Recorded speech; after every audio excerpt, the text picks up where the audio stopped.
नमस्कार, ANB news देख रहे हैं आप। मैं हूं आपके साथ पल्लवी राजपूत और इस बुलेटिन में आप सभी का स्वागत है। और आज कोरोना वायरस के बारे में हम बात करेंगे कि आखिर किस तेज गति से ये कोरोना वायरस फैल रहा है और इसे रोकने के लिए सरकारें क्या कुछ कदम उठा रही हैं और अलग अलग राज्यों में किस तरीके से टीकाकरण का कार्य चल रहा है। तमाम मसलों पर आज चर्चा करेंगे। तो आपको बता दें कि देश में एक बार फिर से तेजी से फैल रहे कोरोना संक्रमण के बीच दिसंबर के बाद पहली बार एक दिन में 35,000 से ज्यादा नए संक्रमित मरीज सामने आए हैं। संक्रमण के मामले में गुरुवार को विश्व में ब्राजील और अमेरिका के बाद भारत तीसरे नंबर पर पहुंच गया। स्वास्थ्य मंत्रालय ने आशंका जताई है कि कोरोना की दूसरी लहर पहले से ज्यादा तेज हो सकती है। पिछले वर्ष मार्च में रोजाना 20,000 से कम मरीज मिल रहे थे। अप्रैल के आखिरी में इनकी संख्या 35,000 पहुंची थी।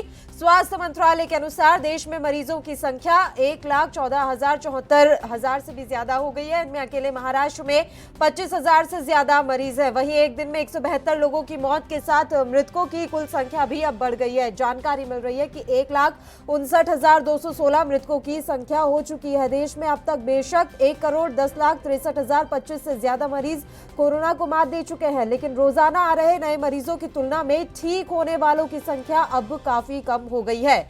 3 महीने के बाद फिर से कोरोना के सक्रिय मामले 2.5 लाख के पार पहुंच गए। अभी भी कोरोना के सक्रिय मरीज 2,52,364 है। महाराष्ट्र में बीते बुधवार को एक दिन में सबसे ज्यादा 23,179 कोरोना के मरीज मिले हैं। यह इस साल का सबसे बड़ा आंकड़ा है। पिछले साल मार्च में कोरोना महामारी शुरू होने के बाद से एक दिन में मरीजों की छठी सबसे बड़ी संख्या है।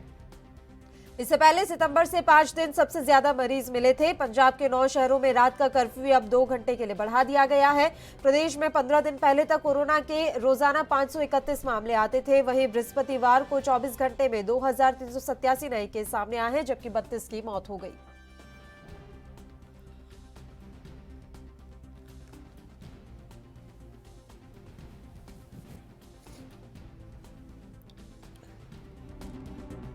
आए हुए थे, भूल गए थे सर।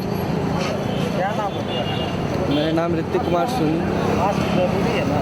जी सर, जरूरी है, लेकिन गलती छोड़ दिए थे सर आज।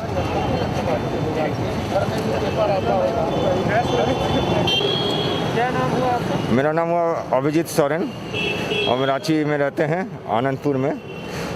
जब कोरोना का सेकंड फेज चल रहा है, वहाँ कल प्रधानमंत्री जी भी आदेश दिए हैं, वो आदेश तो दिए हैं, लेकिन कितना जन मान रहे हैं। एक बार लॉकडाउन हुआ है, इसमें सबका रोजी रोटी खत्म हो गया है। लेकिन रांची का जनता को सोचना चाहिए कि जब आदेश हो या ना हो, अभी कोरोना है, उनको भी नॉलेज है, लेकिन मास्क नहीं लगाते हैं। आज जब मैं फिराइल आया हूँ कुछ काम से, तो मैं देख रहा हूँ सिर्फ मोटरसाइकिल और कार वाले लोग को ज़्यादा मास्क का चेकिंग में चालान काट रहे हैं। क्या जो पैदल लोग जा रहे हैं उसका मुंह में मास्क नहीं है, वो जाके बोल रहे हैं कि खरीदो। ठीक है, जब तक 2-4 आदमी चलती को फाइन नहीं लगेगा या 12 घंटा भीतर नहीं घुसाइएगा तो रांची का जनता नहीं सुधरेगा। और अगर नहीं सुधरेगा तो एक बार और लॉकडाउन के लिए रांची का जनता भोगेगा। ये हम आपको विनती कर रहे हैं, आपका प्रेस का ANI के माध्यम से, कि ये आप लोग कराइए। 1-2 बार जो चलती में आदमी जा रहा है, जो मास्क है, उसका चालान कटवाइए, तभी आदमी को डर होगा। और एक नगर निगम बस में क्या सोशल डिस्टेंस है? आप जो ड्राइवर देख के मुंह में मास्क लगा रहा है, सट के बैठ रहा, खड़ा होकर जा रहा है, क्या ये सोशल डिस्टेंस है? क्या मुख्यमंत्री को मैं यही अनुरोध करूंगा कि इस नगर निगम को देखें, ये सोशल डिस्टेंस जो बोल रहे हैं, सोशल डिस्टेंस को रखिए। लेकिन नगर निगम बस में कोई सोशल डिस्टेंस नहीं है। इससे बढ़िया तो आदमी अकेले पैदल आना जाने। बंगाल में चुनाव चल रहा है, वहाँ पर इतनी भीड़ है, इलेक्शन चल रहा है, बस वहाँ क्या सोशल डिस्टेंस नहीं है? यही मैं कह रहा हूँ कि नगर निगम बस को मेंटेन करे, सोशल डिस्टेंस करे। जहाँ 5 है वहाँ 10 ले लें, लेकिन आदमी का ज़िंदगी बचे, ये हम अनुरोध। और चलिए अब आपको कुछ अलग अलग जिलों की तस्वीरें दिखाते हैं और दिखाते हैं कि किस तरीके से यहां पर कोरोना से बचने के प्रबंध किए जा रहे हैं। पहली तस्वीर देश की राजधानी दिल्ली से। यहां पर कनॉट प्लेस पर पुलिस के द्वारा मास्क चेकिंग अभियान चलाया गया है और लगातार ये कोशिश की जा रही है कि हर कोई मास्क पहना हुआ ही नजर आए, बिना मास्क के कोई बाहर ना निकले। ये कोशिश दिल्ली पुलिस की तरफ से की जा रही है, क्योंकि अभी तक तो दिल्ली में हालात काबू में है।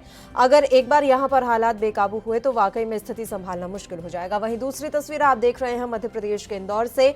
यहाँ पर भी तमाम जो कार्यक्रमों पर पाबंदियां लगा दी गई हैं, टीकाकरण का अभियान यहाँ पर लगातार जारी है। कोशिश की जा रही है कि ज्यादा से ज्यादा लोग यहाँ पर कोरोना का टीका लगाने के लिए सामने आए ताकि इस संक्रमण की चेन को तोड़ा जा सके। इसके अलावा पुलिस ये भी ध्यान दे रही है कि मास्क हर किसी ने लगाया हुआ हो, सोशल डिस्टेंसिंग लोग बनाकर रखें और किसी तरह की कोई तकलीफ ना हो, इस बात का भी पुलिस के द्वारा ध्यान दिया जा रहा है। तीसरी तस्वीर है झारखंड की राजधानी रांची से।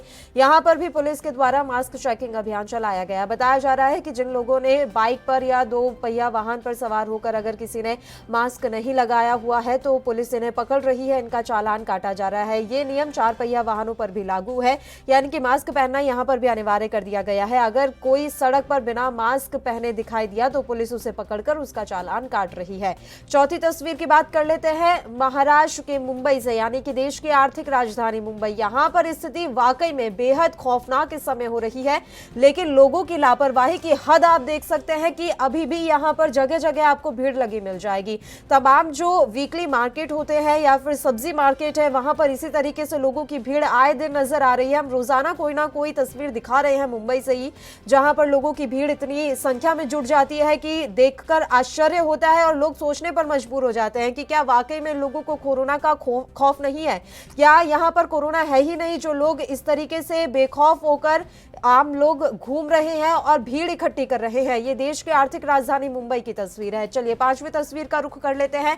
पंजाब के लुधियाना में आंशिक रूप से, पूरा नहीं लेकिन हाँ आंशिक रूप से लॉकडाउन जैसा घोषणा कर दी गई है, तो जगह जगह लोगों की भीड़ अब कमी नजर आ रही है। चूंकि होली का त्योहार नजदीक है, ऐसे में जो व्यापारी हैं, जो दुकानदार हैं, वो अपनी दुकानें लगा रहे हैं, लोग भी जरूरत का सामान लेने के लिए बाहर निकल रहे हैं, लेकिन यहाँ पर लोग जागरूक ज्यादा है, इसलिए भीड़ कम ही नजर आती है और लॉकडाउन और सरकार की जो गाइडलाइन है उसका पालन लोगों की तरफ से किया जा रहा है। आखिरी तस्वीर भी है पंजाब के अमृतसर, गुरु नगरी अमृतसर की ये तस्वीर है। यहाँ पर ये जो अभी आप देख रहे हैं अपने टेलीविजन स्क्रीन पर, ये हम दिखा रहे हैं कि किस तरीके से दुकानदारों ने होली के त्योहार के मद्देनजर अभी दुकानें सजा ली है, लेकिन व्यापारी थोड़े निराश हैं क्योंकि एक बार फिर से पंजाब में कोरोना का कहर बढ़ रहा है। तो ऐसे में आंशिक रूप से लॉकडाउन है, कर्फ्यू लगा दिया गया है, तो लोग बाहर नहीं निकल रहे हैं। होली का सामान खरीदने के लिए भी लोगों की भीड़ अपेक्षाकृत कम ही नजर आ रही है। तो व्यापारियों में थोड़ी निराशा है कि आखिर किस तरीके से उनका ये सामान बिकेगा जो उन्होंने लगाया है, खरीदा है। तो व्यापारियों में भले ही निराशा है, लेकिन लोग जागरूक हैं और अपनी सुरक्षा के मद्देनजर वो घर में ही रहना इस समय ज्यादा पसंद कर रहे हैं।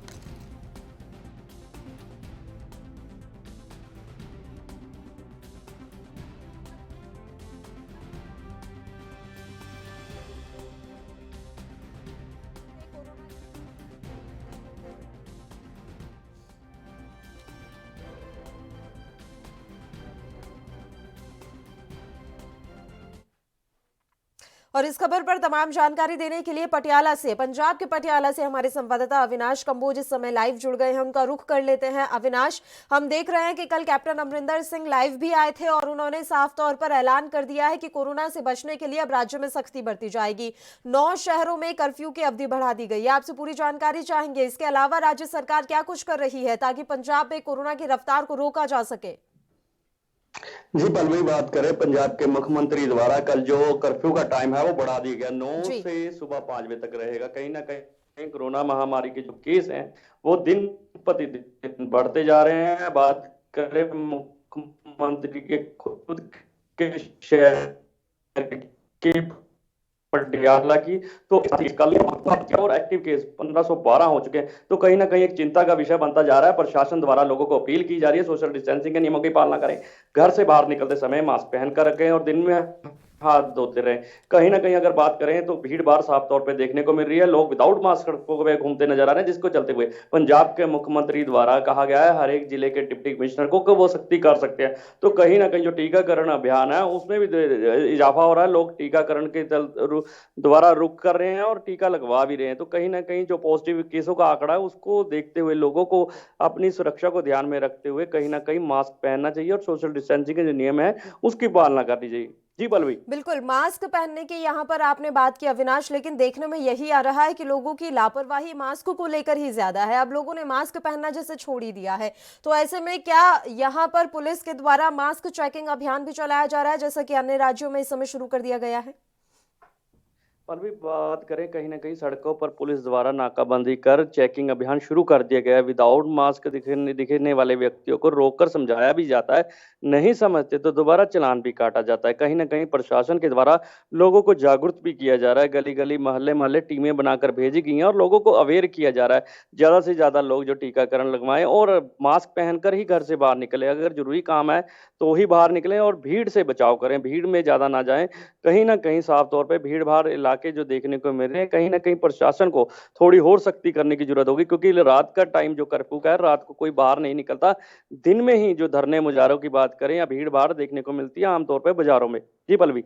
बिल्कुल, बाजारों में भीड़ भाड़ देखने को मिल रही है और सबसे बड़ी बात है कि आगामी होली के त्योहार के मद्देनजर भी अब लोग बाहर निकल रहे हैं, शॉपिंग के लिए जा रहे हैं।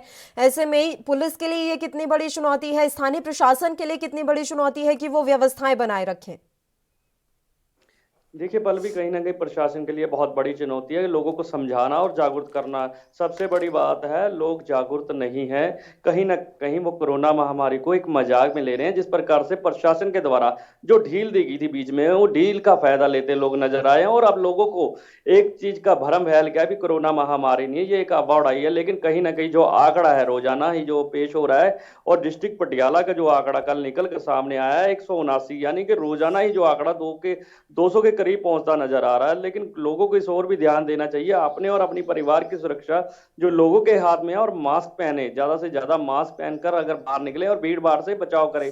होली का त्योहार है, भीड़ भाड़ सड़कों पर देखने को मिल रही है, क्योंकि व्यापारी भी दुखी हैं। व्यापारियों का कहना है क्योंकि लॉकडाउन जैसी स्थिति बनती नजर आ रही है, लोगों में एक डर भी फैलता है। और लोगों ने, व्यापारियों ने पैसा लगा रखा है, लेकिन लोग जो सामान है वो कम खरीद रहे हैं। और भीड़ भाड़ भी जो देखने को मिल रही है बाजारों में, तो वो कम होती नजर आ रही है कल के बाद। क्योंकि पंजाब के मुख्यमंत्री ने कल लोगों से अपील की थी, तो उसको देखते हुए लोग भी थोड़ा अवेयर होते नजर आ रहे हैं।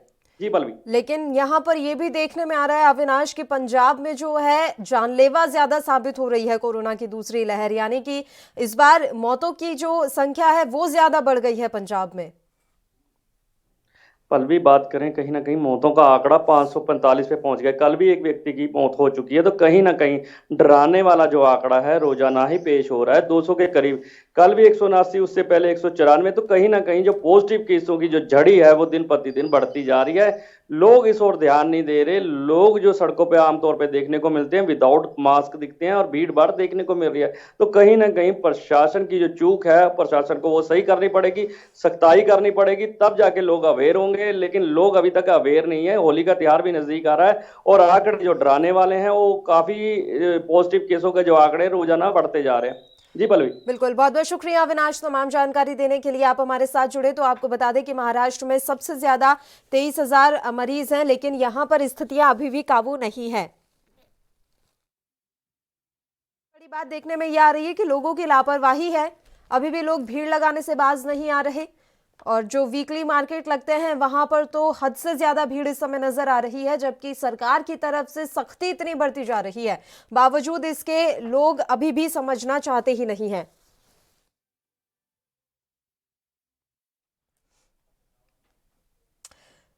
तो कोरोना की दूसरी लहर का आतंक जारी है। इस बीच पीएम की बैठक के बाद राज्यों की सरकारें एक बार फिर से सक्रिय हो गई हैं। कोरोना पर काबू पाने का प्रयास भी तेज हो गए हैं। सुनिए सरकार के नुमाइंदों की प्रतिक्रिया। हिमाचल में भी मामले जो हैं वो बढ़ने लगे हैं, और सितंबर, अक्टूबर, नवंबर में जब बहुत तीव्र गति से मामले बढ़े थे तो उस समय बहुत चिंता का विषय था। और उस समय जो प्रदेश सरकार ने और विभाग ने जो कदम उठाए, उसके चलते जो है तुरंत फिर मामलों में गिरावट आई, और अब पुनः जो है वो मामले बढ़ने लगे हैं। डेथ भी जो हैं वो आज 1000 का आंकड़ा जो है वो छू गई है हिमाचल प्रदेश में। अन्य प्रदेशों की स्थिति भी जो है वो कोई बहुत अच्छी नहीं है। टोटल नंबर ऑफ डेथ्स अगर हम पंजाब की बात करें तो तकरीबन जो है 6100 डेथ्स जो हैं वहाँ पर हुई हैं।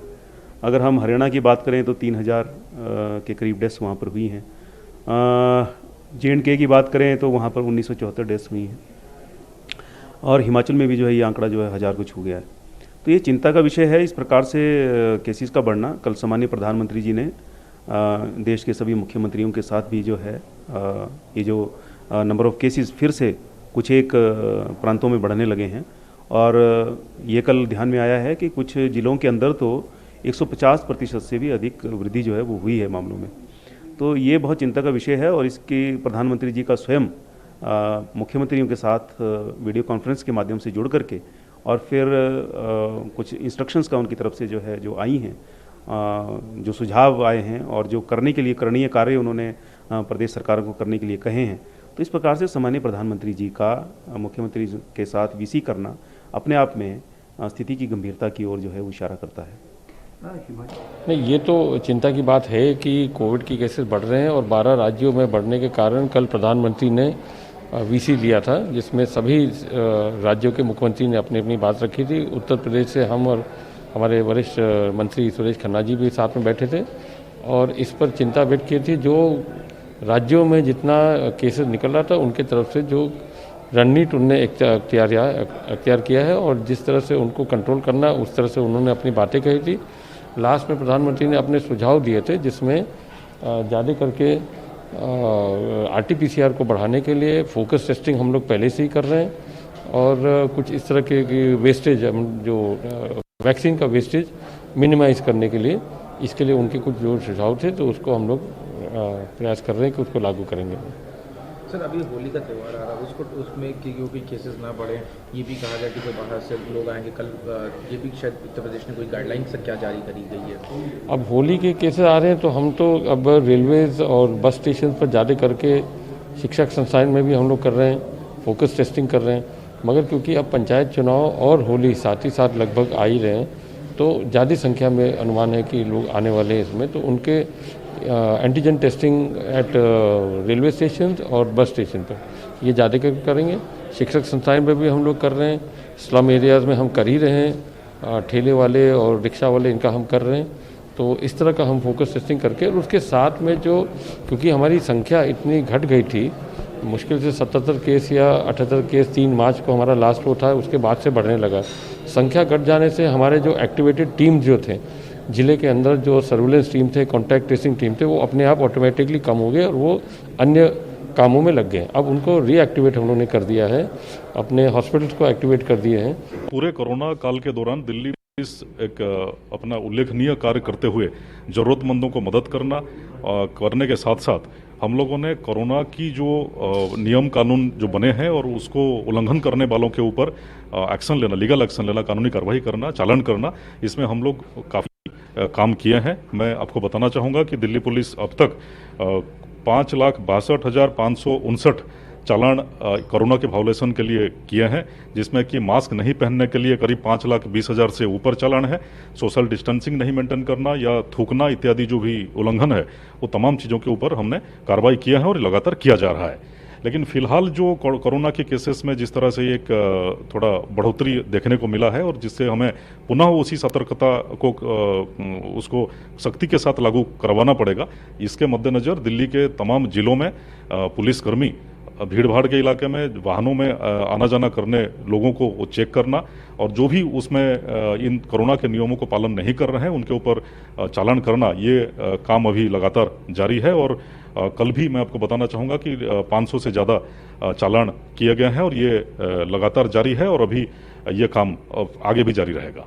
सर, पिछले 15 दिनों की बात करें, क्या इसमें कुछ तेज़ी की गई है ताकि रोकथाम की जा सके? जैसे जैसे ये कोरोना के केसेस सामने आए हैं, ये भी जाहिर सी बात है कि जब कोरोना की वैक्सीन आए थे और लोगों में एक थोड़ा सा जनमानस में एक ढिलाई सा ये चीज़ें देखने को मिली, और लेकिन जब कोरोना के केसेस फिर से आने लगे हैं तो हमें सतर्कता लेना पड़ेगा, अलर्ट रहना पड़ेगा और फिर से हमें काफ़ी सख्ती के साथ उन नियमों को पालन करना पड़ेगा। ये जागरूकता लाने के लिए और एहसास दिलाने के लिए दिल्ली पुलिस की टीम्स जगह जगह इस एक्शन में शामिल हैं और पिछले 15 दिनों में हमने करीब 2700 से ज़्यादा चालान करते हुए अभी इस चालान एक्शन को हम लोग लगातार बढ़ावा दे रहे हैं। प्रकार से कोविड का इन्फेक्शन का दोबारा एक पूरी वेव आ रही है, उसको लेकर प्रधानमंत्री जी भी बहुत चिंतित हैं और इसको कंट्रोल करना चाहिए, क्योंकि भारत ने अपने आप में एक उदाहरण स्थापित किया है कि इतनी बड़ी आबादी वाले देश में इस इन्फेक्शन को कैसे कंट्रोल किया जाए। अभी कुछ कड़े कदम उठा लिए जाएंगे तो वाइड स्प्रेड रुक जाएगा। और मुरारी सिंह हमारे संवाददाता मुंबई से इस समय हमारे साथ जुड़ गए हैं, उनका रुख कर लेते हैं। मुरारी, आपसे जानकारी चाहेंगे मुंबई की स्थिति के बारे में कोरोना को लेकर। हालांकि जो तस्वीरें हम देख रहे हैं वो डराने वाली हैं, क्योंकि लोग अभी भी बाज नहीं आ रहे और जगह जगह लोगों की भीड़ दिखाई दे रही है। महाराष्ट्र कोरोना के आगोश में आ चुका है। आपको बताएं जो आंकड़े काफी टहलाने वाले हैं। 25,833 मामले 24 घंटे में महाराष्ट्र सरकार की मानो तो नींद उड़ा दी है। लेकिन अगर लापरवाही की बात करें तो मुंबई का दादर मार्केट हो या न्यू मुंबई का वासी, वहां पर हजारों की संख्या में लोगों की भीड़ जमा होती है और सुबह के वक्त तकरीबन 5 बजे से लेकर के दोपहर के 1 बजे तक की जो भीड़ होती है वो काफी डरावनी होती है और लोग वहां पर इतनी लापरवाही करते हैं कि तस्वीरें देखकर दंग रह जाएंगे। बावजूद उसके महाराष्ट्र सरकार जिस तरीके से स्थिति को सुधारने के लिए नए नियमों के साथ लगाम लगा रही है, बावजूद उसके कहीं से भी स्थिति सुधार में नहीं आ रही है। बिल्कुल, स्थिति सुधरने में नहीं आ रही है मुरारी, ये बड़ी बात आपने यहाँ पर कही है। अगर हम नए नियमों की बात करें तो उसके बारे में भी हम आपसे जानकारी चाहेंगे कि सरकार की तरफ से और क्या कुछ नए नियम कायदे बनाए गए हैं। जी पल्लवी, अगर नए नियमों की बात करें तो जिस तरीके से 50% कर्मचारियों के साथ होटल, रेस्टोरेंट, बार, पब और जो मॉल है, चाहे डीमार्ट है, ऐसी जगहों पर जो है कि पाबंदी लगाई गई थी, लेकिन वहां पर भी इस नियमों का कहीं से कोई पालन नहीं किया जा रहा है। 35 से 36 ऐसी झोपड़पट्टी स्लम की सोसाइटियां हैं जिन्हें कोरोना जो है कि संक्रमित घोषित किया गया है। 140 से ज्यादा ऐसी बिल्डिंगें हैं जहां पर बीएमसी की तरफ से बैनर, पोस्टर लगाए गए हैं, उन्हें संवेदनशील घोषित किया गया है। महाराष्ट्र के नागपुर की बात करें तो वहां हालात काफी खराब है। कर्फ्यू लगने की वजह से जो किसान हैं वो काफी बदहाल हो चुके हैं, क्योंकि उनके भाजी के भी सप्लाई नहीं हो पा रहे हैं। अगर उसे भी देख करके, नागपुर की स्थिति को देखकर मुंबई, पुणे, औरंगाबाद, अहमदनगर, धुले, अगर इन इलाकों में अगर सतर्कता नहीं बरती गई तो ये दिन दूर नहीं होंगे कि नागपुर की जैसी स्थिति मुंबई और पुणे में भी देखने के लिए मिलेंगे। जी पल्लवी। बिल्कुल, और अभी बताया जा रहा है कि नागपुर में भी लॉकडाउन की अवधि को बढ़ा दिया गया है मुरारी। पल्लवी, देखिए जिस तरीके से सप्ताह भर के लॉकडाउन की बात कही गई थी, लेकिन वहां पर लॉकडाउन के बावजूद भी जिस तरीके से लापरवाही बरती गई है और जो कोरोना पॉजिटिव की संख्या है वो कहीं से भी कम होते हुए दिखाई नहीं दे रहे हैं। चाहे स्लम इलाके हो, चाहे नागपुर सिटी, 100 से 125 आंकड़े प्रतिदिन बढ़ करके आ रहे हैं और ऐसी स्थिति देश की आर्थिक राजधानी मुंबई की है। मुंबई की बोरीवली, अंधेरी, जोगेश्वरी और मुलुंड, ये 4 ऐसे इलाके हैं जो हॉट स्पॉट बने हुए हैं और प्रतिदिन यहाँ पर जो कोरोना पॉजिटिव के केस हो या मरने वालों के आंकड़े इन्हीं इलाकों से ज्यादा आ रहे हैं। लगातार मनपा द्वारा नकेल कसी जा रही है, कार्रवाई की जा रही है, जुर्माना वसूले जा रहे हैं, लेकिन कहीं से भी हालात सुधरते हुए दिखाई नहीं दे रहे हैं। देखना होगा कि आज मुंबई की मेयर किशोरी पेडनेकर और महाराष्ट्र के मुख्यमंत्री उद्धव ठाकरे के साथ जब चर्चा होती है तो क्या कुछ नए नियम, क्या कुछ निर्णय लिए जाते हैं। पल्लवी। बिल्कुल मुरारी, अगर वैक्सीनेशन की हम बात करें तो वैक्सीनेशन का कार्य किस तेज गति से वहां पर चल रहा है और क्या लोग वाकई में वैक्सीनेशन के लिए बाहर निकल कर आ रहे हैं? पल्लवी, पिछले 1 सप्ताह की अगर बात करें तो थोड़ी सी जागरूकता, जिस तरीके से आंकड़े बढ़े हैं उसे लेकर के लोगों में डर बढ़ा हुआ है और यही वजह है कि कहीं भी, चाहे वो प्राइवेट अस्पतालों में टीकाकरण हो रहा हो या सरकारी अस्पतालों में, लोगों की भीड़ वहाँ टीकाकरण के लिए इकट्ठा हो रही है। और जिस तरीके से महाराष्ट्र सरकार ने सरकारी अस्पतालों के अलावा प्राइवेट अस्पतालों को अनुमति दी है और बीएमसी गाइडलाइन के तहत जो टीकाकरण किया जा रहा है काफी तेजी से चल रहा है। लोग बढ़ चढ़ के हिस्सा ले रहे हैं, लेकिन उन्हें लगता है कि टीका लगाने से या दवा आ गई है, बीमारी नहीं होगी। यही सोच, यही लापरवाही आज महाराष्ट्र को 25,000 के पार पहुंचा चुकी है। जी पल्लवी। बिल्कुल, लापरवाही यहाँ पर हद से ज्यादा बढ़ती जा रही है। अगर हम पुलिस कर्मियों की बात करें तो क्या मुंबई पुलिस इस ओर कोई ध्यान नहीं दे रही? क्योंकि पिछली बार जब इस तरह के हालात हुए थे तो हमने देखा था कि कैसे मुंबई पुलिस सड़कों पर डटी हुई थी और अपना कार्य बखूबी से निभाया था। अब क्या हुआ है? क्या मुंबई पुलिस की सतर्कता अभी कम नजर आ रही है यहाँ पर? पल्लवी, देखिए मुंबई पुलिस अपने आप में एक पहचान है। मुंबई पुलिस इससे पहले कोरोना काल में जो भूमिका निभाई थी वो पूरा देश देखा था। जरूरत है कि यहाँ उन्हें महानगर पालिका और महाराष्ट्र सरकार के आदेश का इंतजार है। जैसे ही मुंबई पुलिस को कोई कार्रवाई करने के लिए या लॉकडाउन पालन कराने के लिए आदेश मिलेंगे, उसके बाद मुंबई पुलिस नाके, चौराहे, नुक्कड़ और रोडों पर जिस तरीके से जाल बिछाती है, स्थितियों को सुधारती है, वो देखा गया है। अब उन्हें इंतजार है कि महाराष्ट्र सरकार उन्हें नई गाइडलाइन के तहत लॉकडाउन हो या फिर नियम हो, उसे फॉलो कराने की अनुमति दे, जिसके बाद मुंबई पुलिस इस पर नकेल कसे। हालांकि अभी तक महाराष्ट्र सरकार की तरफ से मुंबई पुलिस को नियम पालन कराने के लिए सिर्फ मास्क के ऊपर कार्रवाई करने के आदेश दिए गए हैं। पल्लवी, को लेकर क्या कुछ कार्रवाई की गई है, कोई जानकारी? अब तक कितने चालान कटे हैं मुरारी? क्योंकि हम तो जो तस्वीरें देख रहे हैं उसमें भीड़ तो है ही, लोग मास्क भी नहीं लगा रहे हैं।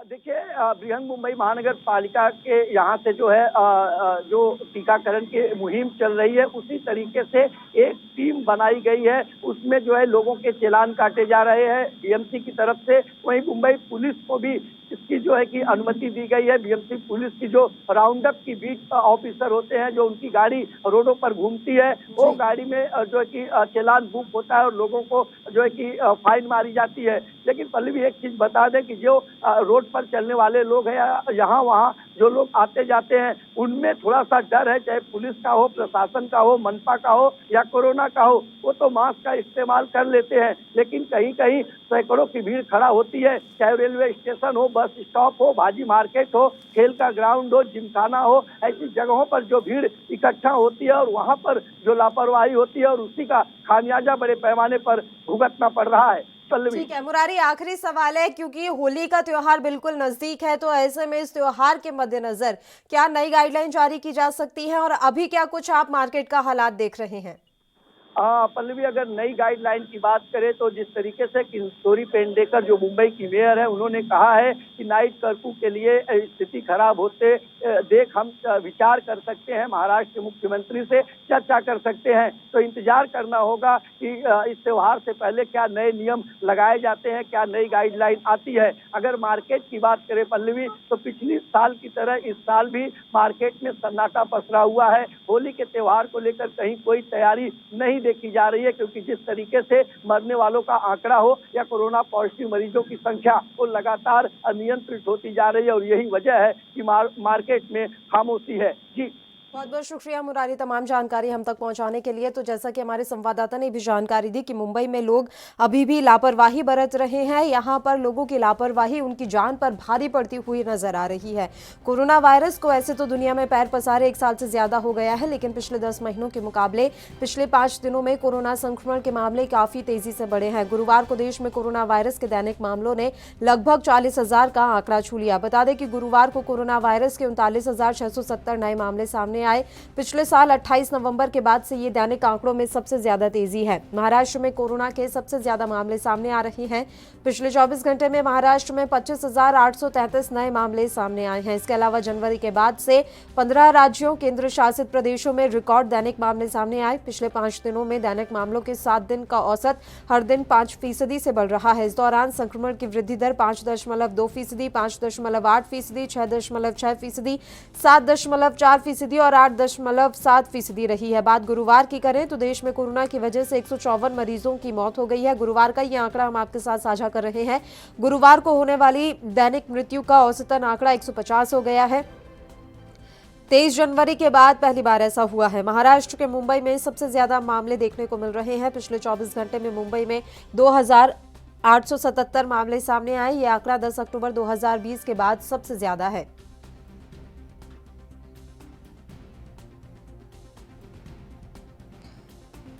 तो महाराष्ट्र एक बार फिर कोरोना कैपिटल बनता हुआ दिखाई दे रहा है। देश के कई राज्यों में जानलेवा कोरोना वायरस के मामले एक बार फिर सामने आने लगे हैं, लेकिन सबसे ज्यादा प्रकोप महाराष्ट्र में है। महाराष्ट्र एक बार फिर कोरोना कैपिटल बन गया है। यहां पिछले 24 घंटे में कोरोना के करीब 26,000 नए केस दर्ज किए गए हैं, जो इस साल एक दिन में सबसे ज्यादा है। देश के 10 सबसे ज्यादा केस वाले जिलों में 9 जिले तो महाराष्ट्र के ही हैं। महाराष्ट्र में गुरुवार को भी कोरोना वायरस के रिकॉर्ड मामले दर्ज किए गए। इन नए मरीजों को मिलाकर राज्य में संक्रमण के कुल मामलों की संख्या 23,96,340 हो गई है।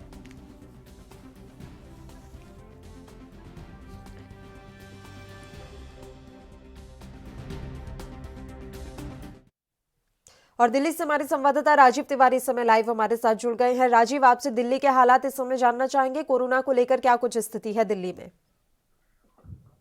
देखिए, जिस तरीके से पूरे देश के अंदर कोरोना की स्थिति बिगड़ती नजर आ रही है, तो कहीं ना कहीं दिल्ली के अंदर भी कहीं ना कहीं स्थिति बिगड़ती नजर आ रही है। क्योंकि जिस तरीके से बात करें, लोग बात सोशल डिस्टेंसिंग का पालन नहीं कर रहे हैं, मास्क का यूज नहीं कर रहे हैं, यहाँ तक कि सैनिटाइजर का यूज नहीं कर रहे हैं, तो उसको साफ जाहिर है कहीं ना कहीं स्थिति बिल्कुल बिगड़ रही है। और कहीं ना कहीं दिल्ली की नहीं, पूरे देश की स्थिति बिगड़ती नजर आ रही है। मगर सरकार की जो मुहिम है, वैक्सीनेशन का जो टीकाकरण है, वो हर व्यक्ति तक पहुंचाने की जो प्रक्रिया है, वो कहीं ना कहीं अपनाई जा रही है और उसमें तेजी भी आती नजर आ रही है। मगर लगातार कोरोना कह सकते हैं वायरस फैलता चला जा रहा है दोबारा से, तो कहीं ना कहीं स्थिति और ज्यादा बिगड़ रही है। और कहीं ना कहीं उसी को लेकर दिल्ली के अंदर की बात करें तो दिल्ली के अंदर भी दिल्ली सरकार कड़े कदम उठाने के लिए तैयार है। और कहीं ना कहीं जिस तरीके से पूरे देश के अंदर हालात बिगड़ रहे हैं, उससे कहीं ना कहीं दिल्ली सरकार भी सबक लेती नजर आ रही है। और कहीं ना कहीं दिल्ली सरकार के जो अधिकारी है, उनको कहा भी जा रहा है कि आप लोग सोशल डिस्टेंसिंग का पालन करवाइए, और यहाँ तक के विज्ञापन के माध्यम से या फिर कहें ऐड के माध्यम से लोगों को जागरूक भी किया जा रहा है। मगर जिस तरीके से लोग लापरवाही कर रहे हैं या फिर सोशल डिस्टेंसिंग का पालन नहीं कर रहे हैं और मास्क का यूज नहीं कर रहे हैं, क्योंकि दिल्ली के बाजारों की स्थिति इसी तरीके की है, ना कि कोई सोशल डिस्टेंसिंग रह गया है, ना ही कोई मास्क का यूज कर रहा है, और ना ही लोग कह सकते हैं बातों को बार बार हाथों का धोने का प्रक्रिया अपनाई जा रही है। मगर जिस तरीके से बात करें दिल्ली के अंदर हालात लगभग अभी बिगड़े नहीं है, मगर हाँ, इनको सुधारा जा सकता है। और लगभग अभी 24 घंटे के अंदर 400 से 500 के जो बीच के आंकड़े आ रहे हैं, उससे कहीं ना कहीं दिक्कत जरूर है। और दिल्ली सरकार को भी लग रहा है क्या अगर हालात का भी काबू नहीं पाया गया, तो कहीं ना कहीं हालात बिल्कुल दिल्ली के बिगड़ सकते हैं। जी बिल्कुल राजीव, हमने पिछली बार भी देखा था कि दिल्ली में व्यवस्थाओं की बहुत ज्यादा कमी हो गई थी, चाहे वो अस्पताल में बेड की हो या तमाम व्यवस्थाओं की कमी बहुत ज्यादा थी राजधानी दिल्ली में। तो इन हालातों से निपटने के लिए केजरीवाल सरकार तैयार है कि अगर स्थिति खराब होती है तो कम से कम उनके पास व्यवस्थाएं तो भरपूर हों? देखिए, बिल्कुल जिस तरीके से बात करें, पिछले दिनों के अंदर जो हमने देखा था, यानी कि पूरे कोविड अस्पताल बनाए गए थे, हर तरीके से कोशिश की जा रही थी लोगों को जागरूक करने की भी, और अस्पतालों के अंदर प्रॉपर इंतजाम भी किए जा रहे थे। मगर कुछ समय के अंदर जो देखने को मिला, जितने भी अस्पताल थे, कोविड अस्पताल थे, उनको वापस ले लिया गया, नॉर्मल अस्पताल कर दिया गया। मगर जगह जगह कैंप लगाए जा रहे हैं, रजिस्ट्रेशन करवाया जा रहा है। जो 45 साल से ऊपर के लोग हैं या 60 साल से ऊपर के लोग हैं, उनका रजिस्ट्रेशन भी किया जा रहा है। यहाँ तक कि टीकाकरण है वो उनको मिलता भी नजर आ रहा है। जो कोविड कह सकते हैं वॉलंटियर थे या अधिकारी थे या फिर मेडिकल जो डिपार्टमेंट के लोग थे, उन सबको वायरस का जो टीका है, यानी कि वैक्सीनेशन का टीकाकरण है, वो मिल चुका है। मगर अभी जो 45 साल से नीचे की यानी कि आम जनता है, उस तक अभी टीकाकरण नहीं पहुंच पाया, और उसी के लिए कहीं ना कहीं लोगों को जागरूक करने की कोशिश की जा रही है। और यहाँ तक कि टीकाकरण की जो प्रक्रिया है उसको अपनाया भी जा रहा है, और टीकाकरण की जो प्रक्रिया है उसको बढ़ाया भी जा रहा है, क्योंकि जगह जगह हर इलाके के अंदर रजिस्ट्रेशन का काम किया जा रहा है। लोगों को जागरूक किया जा रहा है कि आप जल्दी से आइए, वैक्सीनेशन का रजिस्ट्रेशन करवाइए, और उसके बाद में आपको टीका जल्दी से जल्दी मिलेगा। मगर जिस तरीके से अभी भी दिल्ली के अंदर कहीं ना कहीं लापरवाही है, उससे कहीं ना कहीं दिल्ली सरकार को सबक लेना चाहिए, क्योंकि पिछली 2 बार कहीं ना कहीं वायरस का खतरा बिल्कुल दिल्ली के अंदर बना है, और कहीं ना कहीं दिल्ली के अंदर 3rd स्टेज तक आ चुकी थी।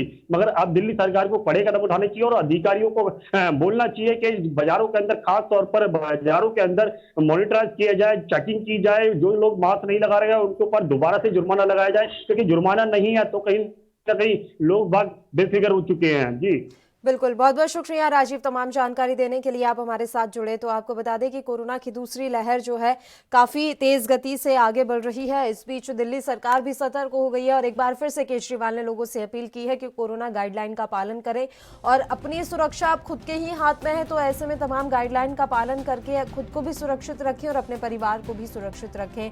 बात महाराष्ट्र के मुख्यमंत्री उद्धव ठाकरे की कर लें तो उन्होंने भी संभागीय आयुक्तों से कोरोना को फैलने से रोकने के लिए घोषित पाबंदियों का कड़ाई से अनुपालन करना सुनिश्चित किया है। लगातार कोरोना संक्रमण तेज गति से फैल रहा है। महाराष्ट्र में स्थिति सबसे ज्यादा खराब है। महाराष्ट्र एक बार फिर से कोरोना कैपिटल बनकर उभरता हुआ नजर आ रहा है। बात पूरे देश में ही हालांकि कोरोना के आंकड़े एक बार फिर से डराने लगे हैं, और तस्वीरें आप देख रहे हैं कि व्यापारी जो इस समय काफी निराश है, क्योंकि होली के त्योहार के मद्देनजर उन्होंने तमाम तैयारियां कर ली थी, सामान जो है वो लेकर आ गए हैं, लेकिन अब कोई खरीदार नहीं है। जगह जगह आंशिक रूप से लॉकडाउन लगा दिया गया है कोरोना की स्थिति को देखते हुए। तो ऐसे में व्यापारियों के चेहरे पर एक बार फिर से मायूसी है, क्योंकि खरीदार नहीं है, मार्केट में लोगों की भीड़ नहीं है, लोग पहले के मुकाबले बहुत ही कम आ रहे हैं। तो ऐसे में इनके चेहरे पर मायूसी है। बात दिल्ली पुलिस की कर ले या फिर रांची जैसे शहरों की, यहाँ पर अब पुलिस सतर्क है और पूरी कोशिश की जा रही है कि बिना मास्क के कोई भी अपने घर से ना निकले। ऐसे में सड़कों पर पूरी तरीके से पुलिस का पहरा है और पुलिस सुनिश्चित कर रही है कि जो लोग भी सड़क पर हैं वो मास्क लगाए हुए हो, और अगर ऐसा कोई नहीं कर रहा है तो उनका चालान काटने की कार्रवाई भी यहाँ पुलिस के द्वारा की जा रही है। तो कोरोना वायरस एक बार फिर से तेज गति से पैर पसारता हुआ नजर आ रहा है।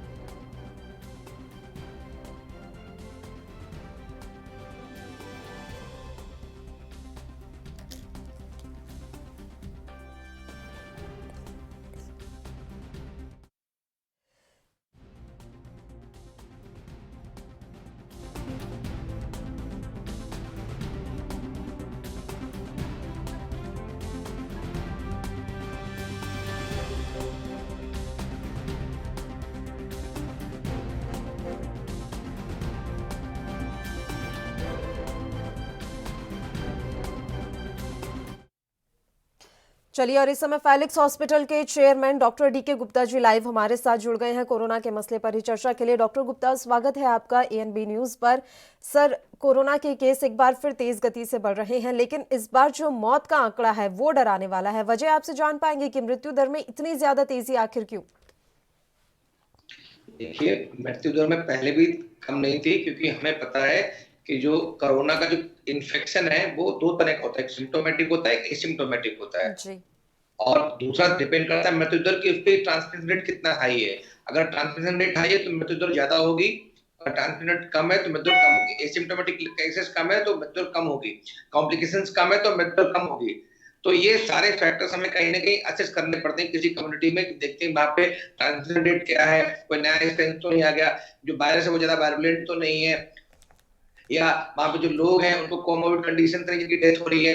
तो ये इंडिविजुअली बात करना ठीक नहीं होगा। जब तक हम इस सारी चीजों को स्टडी करके कोलैबोरेट करके एक फाइनल कंक्लूजन पे ना पहुंचे तब तक ये नहीं बता सकते कि मृत्यु दर ज्यादा है। लेकिन ये बिल्कुल सही है कि अगर हमने इसको कंट्रोल नहीं किया और इसके केसेस बढ़ते गए तो जितनी तेजी से फैलता है उसमें बहुत सारे केसेस नए उत्पन्न होंगे, नए लोगों को इन्फेक्ट करेगा और नए लोगों में कुछ ना कुछ लोगों को मॉर्बिडिटी या कॉम्प्लिकेशंस होंगे, उनमें डेथ भी हो सकती है। तो इसलिए हमें चाहिए कि अगर हमें कोरोना को कंट्रोल करना है तो हर हालत में जो नंबर्स हैं जो कम करने पड़ेंगे, इन्फेक्शन रेट को कम करना पड़ेगा, ट्रांसमिशन रेट को कम करना पड़ेगा, कंट्रोल करना पड़ेगा। जी बिल्कुल डॉक्टर डीके गुप्ता, अब तक 400 मरीजों में नए स्ट्रेन की भी पुष्टि हुई है, तो हम आपसे ये भी समझना चाहेंगे कि जो मरीज लगातार सामने आ रहे हैं वो इस नए स्ट्रेन की वजह से आ रहे हैं या फिर लोगों की लापरवाही उन पर भारी पड़ती हुई दिख रही है?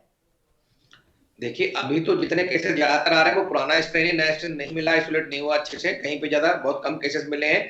तो अभी जो केसेस बढ़ रहे हैं वो लोगों की दिक्कत की वजह से बढ़ रहे हैं, लोगों की परेशानी की वजह से बढ़ रहे हैं। लोग जो कोविड एप्रोप्रिएट बिहेवियर का पालन नहीं कर रहे हैं, जो लोग मास्क नहीं लगा रहे हैं, हैंड हाइजीन नहीं कर रहे हैं, फिजिकल डिस्टेंसिंग नहीं कर रहे हैं, सोशल डिस्टेंसिंग नहीं कर रहे हैं, रेस्पिरेटरी हाइजीन को फॉलो नहीं कर रहे हैं, तो ऐसे लोग बहुत सारे हैं जो इसकी वजह से जो है ट्रांसमिशन रेट बढ़ रहा है, कोरोना का लोग इन्फेक्शन बढ़ रहा है और इसीलिए शायद सिम्टोमेटिक लोग ज्यादा आ रहे हैं और डेथ लोग ज्यादा हो रही है। बिल्कुल डॉक्टर गुप्ता, WHO ने पहले ही ये बात क्लियर कर दी थी कि इतनी आसानी से कोरोना नहीं जाएगा और इसकी लहर बार बार आ सकती है।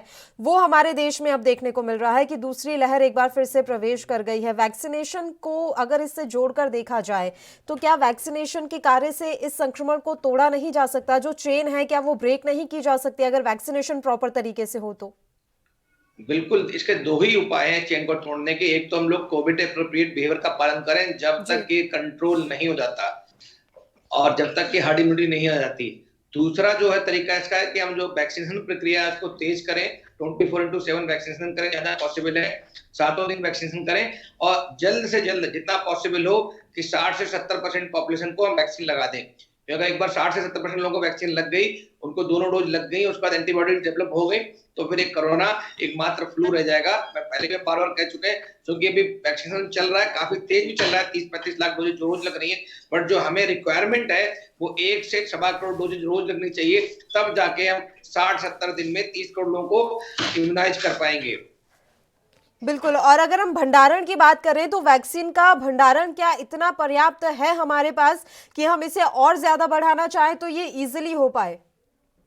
बिल्कुल भंडारण पर्याप्त है और हम लोग कैपेसिटी बिल्डअप कर सकते हैं, प्रोडक्शन को भी बढ़ा सकते हैं, क्योंकि ऑलरेडी हमारे पास टेक्नोलॉजी है, सिस्टम है, प्रोसेस है, साइंटिस्ट हैं और हमारे पास इंफ्रास्ट्रक्चर है। तो एक तो हमें कैपेसिटी बिल्डअप करनी, अगले 6 महीने में हमें क्या रिक्वायरमेंट है उसके हिसाब से वैक्सीन का उत्पादन बढ़ाना है, भारत बायोटेक को भी बढ़ाना है, कोवैक्सीन को भी, कोविशील्ड को भी। इसके अलावा दूसरे हमें पैरेलल चीजें और करनी चाहिए कि दुनिया में और बहुत सारी वैक्सीन आ गई हैं। इसके अलावा 8 ऐसी और वैक्सीन है, 10 वैक्सीन और हैं इसके अलावा, जिनको अप्रूवल कहीं ना कहीं मिल चुका, चाहे वो इसमें स्पुतनिक हो, जॉनसन एंड जॉनसन हो, मॉडर्ना हो, फाइजर हो और साइनोवैक हो, ऐसी बहुत सारी वैक्सीन हैं। उन वैक्सीन को भी भारत में एंट्री देनी चाहिए, सो दैट जो लोग अफोर्डेबल हैं, जो लोग एफ्लुएंट क्लास के हैं, वो अपना खरीद के उस वैक्सीन को भी लगवा सकते हैं, जिससे क्या होगा, कवरेज बढ़ जाएगा और जल्दी से जल्दी हम लोग हर्ड इम्यूनिटी की तरफ चले जाएंगे। पर जरूरत महसूस की जा रही है कि वैक्सीनेशन का कार्य तेज गति से हो, तभी जाकर कोरोना संक्रमण की चेन को तोड़ा जा सकता है। लेकिन जो लोग नियम तोड़ रहे हैं उसका क्या डॉक्टर गुप्ता? आप खुद भी देख रहे हैं कि लोग अभी भी लापरवाह हैं, इतनी स्थिति खराब है। और सबसे बड़ी बात यह कि मानसिकता कुछ ऐसी हो गई है कि आप देखिए ना, चुनावी राज्यों में इतनी भीड़ है, वहां किसी को कोरोना नहीं हो रहा और हमारे राज्य में कोरोना फैल रहा है। तो ये मानसिकता बदलने का कार्य कौन करेगा? बिल्कुल, मानसिकता बदलने का कार्य हमें और आपको ही करना है, राजनेता लोगों को करना है, राजनीतिक लोगों को करना है, ब्यूरोक्रेट्स को करना है, जो हमारे प्रशासन के लोग हैं उनको करना है, बुद्धिजीवियों को करना है, धर्मगुरुओं को करना है।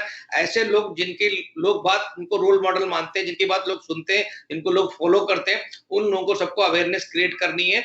और जब वो क्रिएट करेंगे, इतनी करनी है कि जब तक लोगों के ध्यान में घुस ना जाए। और दूसरा है कि हम सबकी भी भागीदारी होनी चाहिए, जनमानस की होनी चाहिए, कि जब तक पूरा हर एक भारतीय नागरिक ये नहीं कहेगा कि उसकी रिस्पॉन्सिबिलिटी है, उसकी अकाउंटेबिलिटी है कि कोरोना को कंट्रोल करना, खाली वो अपने लिए जिम्मेदार नहीं है, वो अपने साथ में जो उसके परिवार में लोग रह रहे हैं, जो बच्चे रह रहे हैं जिनके लिए वैक्सीन भी नहीं है, जो उसके अलावा ऑफिस में लोग हैं, उसके जो मित्रगण हैं, उसके जो क्या नाम है, जो रिश्तेदार हैं, ये सब हर व्यक्ति कम से कम 100-150 लोगों की कम्युनिटी में रहता है। वो अपने साथ साथ उनके जीवन को भी रिस्क पे ले रहा है। अगर वो सही से चीजों को फॉलो नहीं कर रहा है, कोविड एप्रोप्रिएट बिहेवियर को पालन नहीं कर रहा है, तो वो अपने साथ साथ इन सबकी भी जिंदगी को दांव पे लगा रहा है। तो जब तक ये वाली बात लोगों को समझ में नहीं आएगी, तब तक शायद मुझे लगता है कि एक रिवॉल्यूशन नहीं होगा। उसमें रिवॉल्यूशन ही चाहिए इस समय हम सबको, बिकॉज हमारा देश इतना सक्षम नहीं है कि इसकी वजह से, कोविड की दूसरी लहर की वजह से जो अर्थव्यवस्था में प्रभाव पड़ेगा उसको झेल सके। तो अच्छा ये रहेगा कि हम सब लोग मिलकर अगले 2-3 महीने में इसको कंट्रोल कर रहे हैं। अदरवाइज फिर वो भयावह दृश्य जो पिछले साल हम लोग देख रहे थे, इस समय वैसे दृश्य ना आए, तो उससे बचने के लिए हम सबको मिलकर लड़ना पड़ेगा। सर, मीडिया रिपोर्ट्स के मुताबिक, कुछ मेडिकल रिपोर्ट्स के मुताबिक ये बात कही जा रही है कि पिछले के मुकाबले इस बार जो ये कोरोना फैल रहा है वो जानलेवा ज्यादा है। मैं इस पर आपकी प्रतिक्रिया चाहूंगी कि क्या वाकई में ये जानकारी पुष्टि है कि इस बार जो कोरोना संक्रमण तेज गति से फैल रहा है वो ज्यादा लोगों की जान ले रहा है और जानलेवा, घातक ज्यादा है? नहीं, अभी तक ऐसा कोई पुष्टि नहीं हुई, ऐसी कोई स्टडी नहीं आई है कि जो भारत वर्ष में जो कोरोना के इन्फेक्शन बढ़ रहे हैं उसमें मृत्यु दर ज्यादा है, बल्कि कोई डिफरेंस नहीं है।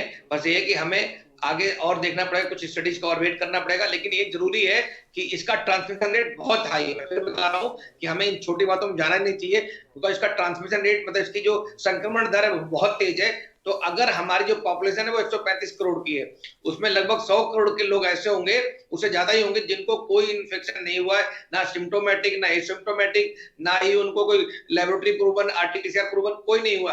वो सारे वल्नरेबल हैं, वो लोग हाई रिस्क पे हैं, वो वर्जिन पॉपुलेशन है। उनको अगर उनकी कम्युनिटी में घुस जाता है तो उन सबको इन्फेक्ट कर देगा और एक बड़ा एरिया जो है इसके चपेट में आ सकता है। बड़े प्रदेश, बड़ा देश, सब कुछ हम लोग चपेट में आ सकते हैं। तो इसलिए कृपया करके हम इसको कंट्रोल करें, कि जो सीरियसनेस को समझे कि अगर इतने लोग जो वल्नरेबल हैं, या तो उनको हम वैक्सीन लगवा दें फटाफट, और दूसरा जब तक वैक्सीन नहीं लगता, कि ऐसा तो नहीं है 3 दिन में, 1 हफ्ते में वैक्सीन लग जाएगी, कितना भी हम फास्ट करेंगे तो पहली डोज लगने में ही पूरी पॉपुलेशन को 6 महीने लग जाएंगे अगर सुपर फास्ट तरीके से चलेंगे।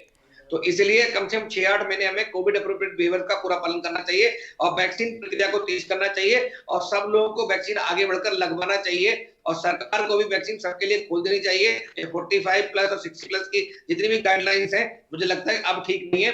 अब समय ऐसा आ गया है, बिकॉज रिस्क ज्यादा है और बेनिफिट भी ज्यादा है वैक्सीन का। तो अगर हम दोनों को बैलेंस करेंगे तो हमें इस समय वैक्सीनेशन प्रक्रिया सबके लिए खोल देनी चाहिए, पहले और पहले कर।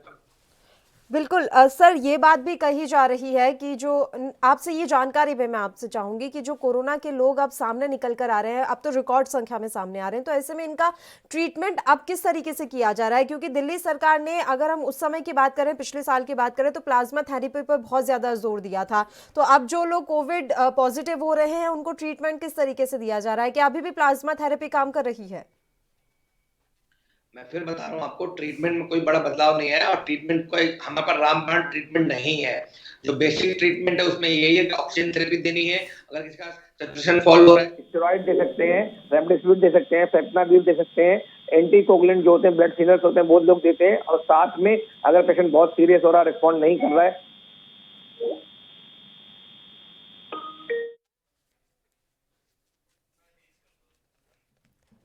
डॉक्टर गुप्ता से हमारा संपर्क टूट गया। एक बार फिर से उनके साथ जुड़ने की कोशिश करेंगे। तब तक हम आपको जानकारी दे दें कि दुनिया भर में फैले वायरस के नए स्वरूप के मामले में भारत में भी बढ़ने लगे हैं। नए स्ट्रेन की हम यहाँ बात कर रहे हैं। एक दिन में 160 लोगों में नए स्ट्रेन की पुष्टि हुई है। भारत की ये जानकारी हम तक पहुंच रहे हैं। बिल्कुल, डॉक्टर डीके गुप्ता एक बार फिर से हमारे साथ जुड़ गए हैं। डॉक्टर गुप्ता, मैं आपसे जानकारी चाह रही थी ट्रीटमेंट के बारे में, जिसके बारे में आप जवाब दे रहे थे, बताइए सर।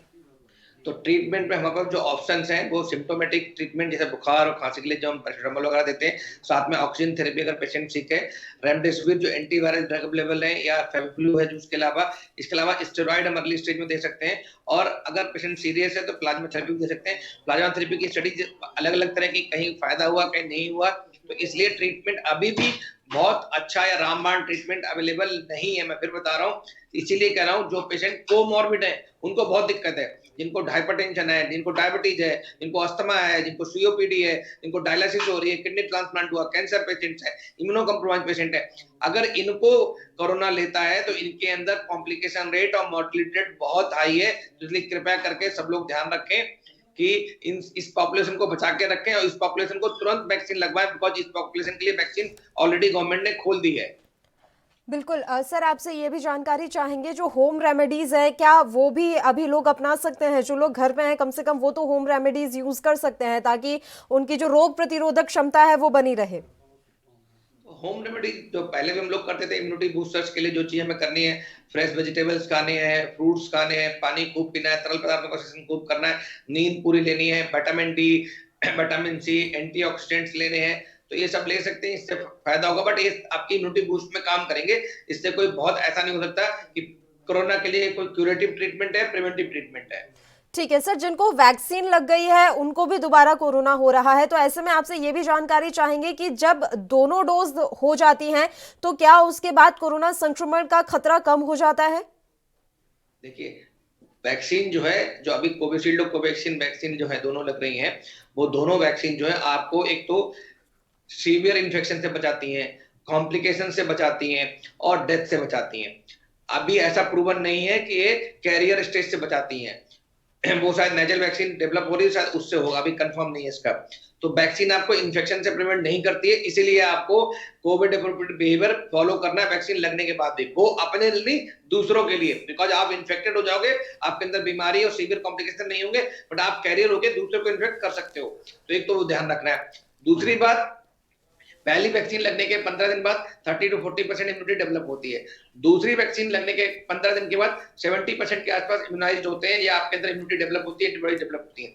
तो दो वैक्सीन लगने के बाद भी आप 70% ही इम्यूनाइज्ड हो गए, और आपकी जो प्रोटेक्शन है 70% ही है, 100% नहीं है। तो 30% लोगों को उसके बाद भी इन्फेक्शन हो सकता है। तो इसलिए कृपया ध्यान रखें, इसीलिए कह रहे हैं कि मास वैक्सीनेशन चाहिए, कि 70-80% लोगों को जब वैक्सीन लग जाएगी तो हमारी जो सोसाइटी के अंदर है हर्ड इम्यूनिटी होगी और ये कोरोना तभी कंट्रोल होगा। तब तक हमें सारे कोविड एप्रोप्रिएट मेजर्स का पालन करना है। सर, चाइना की हम बात कर लेते हैं, जहां से ये कोरोना आया है। वहां पर हम देख रहे हैं कि स्थितियां बिल्कुल ठीक हैं और पुरानी लाइफ वो लोग एक बार फिर से कंडक्ट कर चुके हैं, तो इस तरीके से परिस्थितियां बदली हैं। जबकि हमारे देश में इस तरीके से हम देख रहे हैं कि एक बार फिर से कोरोना की लहर आ गई। बाकी और भी ऐसे देश हैं जहां पर तीसरी बार भी लहर आई है, तो क्या अंतर रहा है? क्या उन्होंने अपनाया, क्या हमें अपनाना चाहिए जिस वजह से स्थितियों को हम काबू कर सकें? देखिए, अभी हम लोग ध्यान नहीं रख रहे हैं। आपने जैसे कहा कि दूसरे और बहुत अन्य देश हैं जहाँ पे ऑलरेडी तीसरी लहर चल रही है, तीसरा लॉकडाउन चल रहा है, बड़े बड़े सक्षम देश हैं जहाँ का इंफ्रास्ट्रक्चर बहुत स्ट्रांग है, जो जीडीपी का 10-15% अपने हेल्थ पे खर्च करते हैं, वो लोग लॉकडाउन लगा रहे हैं जो कि वो कंट्रोल नहीं कर पा रहे हैं।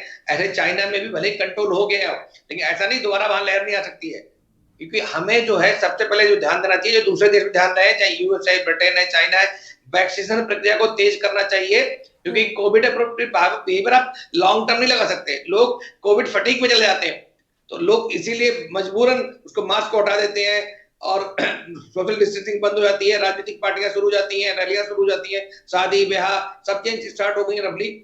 तो इसलिए लॉन्ग टर्म सॉल्यूशन नहीं है, शॉर्ट टर्म सॉल्यूशन है 5-6 महीने, 7 महीने, 8 महीने, जब तक वैक्सीनेशन ना हो जाए तब तक हम फॉलो करते रहे शिद्दत से इसको, और जैसे ही वैक्सीनेशन पूरे 60-70% लोगों को हो जाएगा तब ये कोविड कंट्रोल हो जाएगा और प्रॉब्लम खत्म हो जाएगी। बिल्कुल, बहुत बहुत शुक्रिया डॉक्टर डी के गुप्ता, आप हमारे साथ जुड़े, तमाम चर्चा के लिए इतनी अहम जानकारी आपने हमारे साथ साझा की। तो आपको बता दें कि अब ठीक होने वाले मरीजों की संख्या में काफ़ी कमी हो चुकी है हमारे देश में, तो स्थितियां काफ़ी ख़राब होती जा रही हैं। तो ये सबकी जिम्मेदारी बनती है कि हम तमाम गाइडलाइंस को फॉलो करें। सरकार जो कुछ भी नियम कायदे लगा रही है वो हमारी ही सुरक्षा के लिए है, तो इनका पालन करना यहाँ पर अनिवार्य हो गया है।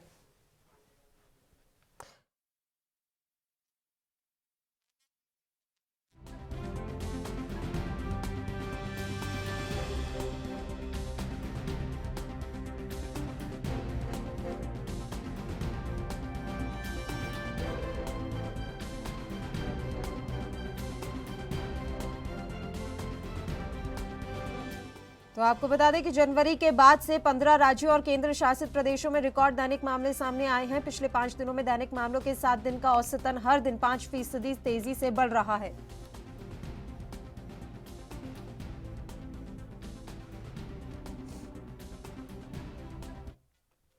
चलिए आपको एक बार फिर से सरकार के नुमाइंदों की प्रतिक्रिया सुना देते हैं कि आखिर किस तरीके से वो अपने अपने राज्यों में इस समय नियम कायदे लगा रहे हैं ताकि कोरोना के संक्रमण को फैलने से रोका जा सके। हिमाचल में भी मामले जो हैं वो बढ़ने लगे हैं, और सितंबर, अक्टूबर, नवंबर में जब बहुत तीव्र गति से मामले बढ़े थे तो उस समय बहुत चिंता का विषय था, और उस समय जो प्रदेश सरकार ने और विभाग ने जो कदम उठाए उसके चलते जो है तुरंत फिर मामलों में गिरावट आई, और अब पुनः जो है वो मामले बढ़ने लगे हैं। डेथ भी जो हैं वो आज 1000 का आंकड़ा जो है वो छू गई है हिमाचल प्रदेश में। अन्य प्रदेशों की स्थिति भी जो है वो कोई बहुत अच्छी नहीं है। टोटल नंबर ऑफ डेथ्स अगर हम पंजाब की बात करें तो तकरीबन जो है 6100 डेथ्स जो हैं वहाँ पर हुई हैं। अगर हम हरियाणा की बात करें तो 3000 के करीब डेथ्स वहाँ पर हुई हैं। J&K की बात करें तो वहाँ पर 1974 डेथ्स हुई हैं, और हिमाचल में भी जो है ये आंकड़ा जो है 1000 को छू गया है। तो ये चिंता का विषय है इस प्रकार से केसेस का बढ़ना। कल सामान्य प्रधानमंत्री जी ने देश के सभी मुख्यमंत्रियों के साथ भी जो है ये जो नंबर ऑफ केसेस फिर से कुछ एक प्रांतों में बढ़ने लगे हैं, और ये कल ध्यान में आया है कि कुछ जिलों के अंदर तो 150% से भी अधिक वृद्धि जो है वो हुई है मामलों में। तो ये बहुत चिंता का विषय है, और इसकी प्रधानमंत्री जी का स्वयं मुख्यमंत्रियों के साथ वीडियो कॉन्फ्रेंस के माध्यम से जुड़ करके और फिर कुछ इंस्ट्रक्शंस का उनकी तरफ से जो है जो आई हैं, जो सुझाव आए हैं और जो करने के लिए करणीय कार्य उन्होंने प्रदेश सरकार को करने के लिए कहे हैं, तो इस प्रकार से सामान्य प्रधानमंत्री जी का मुख्यमंत्री के साथ वीसी करना अपने आप में स्थिति की गंभीरता की ओर जो है वो इशारा करता है। नहीं, ये तो चिंता की बात है कि कोविड की केसेस बढ़ रहे हैं, और 12 राज्यों में बढ़ने के कारण कल प्रधानमंत्री ने वीसी लिया था, जिसमें सभी राज्यों के मुख्यमंत्री ने अपनी अपनी बात रखी थी। उत्तर प्रदेश से हम और हमारे वरिष्ठ मंत्री सुरेश खन्ना जी भी साथ में बैठे थे, और इस पर चिंता व्यक्त की थी। जो राज्यों में जितना केसेस निकल रहा था उनके तरफ से जो रणनीति उनने अख्तियार किया है, और जिस तरह से उनको कंट्रोल करना उस तरह से उन्होंने अपनी बातें कही थी। लास्ट में प्रधानमंत्री ने अपने सुझाव दिए थे, जिसमें ज़्यादा करके RT-PCR को बढ़ाने के लिए फोकस टेस्टिंग हम लोग पहले से ही कर रहे हैं, और कुछ इस तरह के वेस्टेज जो वैक्सीन का वेस्टेज मिनिमाइज़ करने के लिए, इसके लिए उनके कुछ जो सुझाव थे तो उसको हम लोग प्रयास कर रहे हैं कि उसको लागू करेंगे।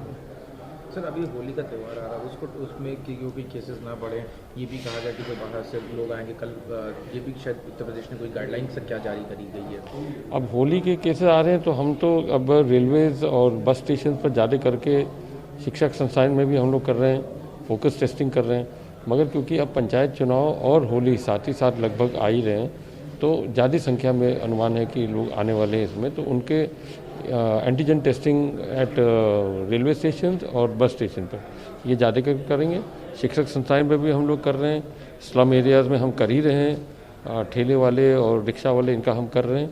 तो इस तरह का हम फोकस टेस्टिंग करके, और उसके साथ में जो, क्योंकि हमारी संख्या इतनी घट गई थी, मुश्किल से 77 केस या 78 केस 3 मार्च को हमारा लास्ट वो था, उसके बाद से बढ़ने लगा।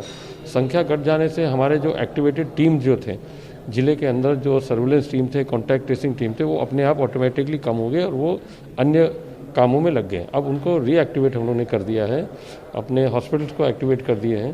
पूरे कोरोना काल के दौरान दिल्ली पुलिस एक अपना उल्लेखनीय कार्य करते हुए ज़रूरतमंदों को मदद करने के साथ साथ हम लोगों ने कोरोना की जो नियम कानून जो बने हैं और उसको उल्लंघन करने वालों के ऊपर एक्शन लेना, लीगल एक्शन लेना, कानूनी कार्रवाई करना, चालान करना, इसमें हम लोग काफ़ी काम किए हैं। मैं आपको बताना चाहूँगा कि दिल्ली पुलिस अब तक 5,62,559 चालान कोरोना के वायोलेशन के लिए किए हैं, जिसमें कि मास्क नहीं पहनने के लिए करीब 5,20,000 से ऊपर चालान है। सोशल डिस्टेंसिंग नहीं मेंटेन करना या थूकना इत्यादि जो भी उल्लंघन है, वो तमाम चीज़ों के ऊपर हमने कार्रवाई किया है और लगातार किया जा रहा है। लेकिन फिलहाल जो कोरोना के केसेस में जिस तरह से एक थोड़ा बढ़ोतरी देखने को मिला है और जिससे हमें पुनः उसी सतर्कता को उसको सख्ती के साथ लागू करवाना पड़ेगा, इसके मद्देनज़र दिल्ली के तमाम जिलों में पुलिसकर्मी भीड़ भाड़ के इलाके में वाहनों में आना जाना करने लोगों को चेक करना और जो भी उसमें इन कोरोना के नियमों को पालन नहीं कर रहे हैं उनके ऊपर चालान करना, ये काम अभी लगातार जारी है। और कल भी मैं आपको बताना चाहूँगा कि 500 से ज़्यादा चालान किए गए हैं और ये लगातार जारी है और अभी ये काम आगे भी जारी रहेगा। सर, पिछले 15 दिनों की बात करें, क्या इसमें कुछ तेज़ी की गई है ताकि रोकथाम की जा सके? जैसे जैसे ये कोरोना के केसेस सामने आए हैं, ये भी जाहिर सी बात है कि जब कोरोना की वैक्सीन आए थे और लोगों में एक थोड़ा सा जनमानस में एक ढिलाई सा ये चीज़ें देखने को मिली, और लेकिन जब कोरोना के केसेस फिर से आने लगे हैं तो हमें सतर्कता लेना पड़ेगा, अलर्ट रहना पड़ेगा और फिर से हमें काफ़ी सख्ती के साथ उन नियमों को पालन करना पड़ेगा। ये जागरूकता लाने के लिए और एहसास दिलाने के लिए दिल्ली पुलिस की टीम्स जगह जगह इस एक्शन में शामिल हैं और पिछले 15 दिनों में हमने करीब 2700 से ज़्यादा चालान करते हुए अभी इस चालान एक्शन को हम लोग लगातार बढ़ावा दे रहे हैं। कर से कोविड का इन्फेक्शन का दोबारा एक पूरी वेव आ रही है, उसको लेकर प्रधानमंत्री जी भी बहुत चिंतित हैं और इसको कंट्रोल करना चाहिए, क्योंकि भारत ने अपने आप में एक उदाहरण स्थापित किया है कि इतनी बड़ी आबादी वाले देश में इस इन्फेक्शन को कैसे कंट्रोल किया जाए। अभी कुछ कड़े कदम उठा लिए जाएंगे तो वाइड स्प्रेड रुक जाए। तो तमाम राज्य की सरकारें अब सक्रिय हो चुकी हैं और प्रधानमंत्री नरेंद्र मोदी के द्वारा बैठक लेने के बाद सरकारें और भी ज्यादा तेज गति से काम कर रही हैं और कोशिश की जा रही है, प्रयास किए जा रहे हैं कि कोरोना की रफ्तार राज्यों में काबू की जा सके। महाराष्ट्र में सबसे ज्यादा स्थिति खराब है, इसलिए ऐसे में वहां के लोगों को ज्यादा ध्यान रखने की जरूरत है। वैसे तो पूरे देश को ही इस समय ध्यान रखने की जरूरत है, तो हम यही उम्मीद करते हैं कि सरकार के द्वारा जारी गाइडलाइन, नियम कायदों का पालन करेंगे, क्योंकि आपकी सुरक्षा अब आपके ही हाथों में है। आप खुद सुरक्षित रहेंगे तो अपने परिवार को सुरक्षित रख पाएंगे। ऐसे में एएनबी न्यूज आपसे यही अपील करता है कि मास्क लगाकर रखें, सैनिटाइजर का प्रयोग करें और यही कोशिश करें कि तमाम नियम कायदों का हम पालन कर सकें। इसी के साथ इस बुलेटिन में फिलहाल के लिए इतना ही। मुझे दीजिए इजाजत। देश प्रदेश की तमाम ताजा खबरों के लिए आप बने रहिए हमारे साथ। नमस्कार।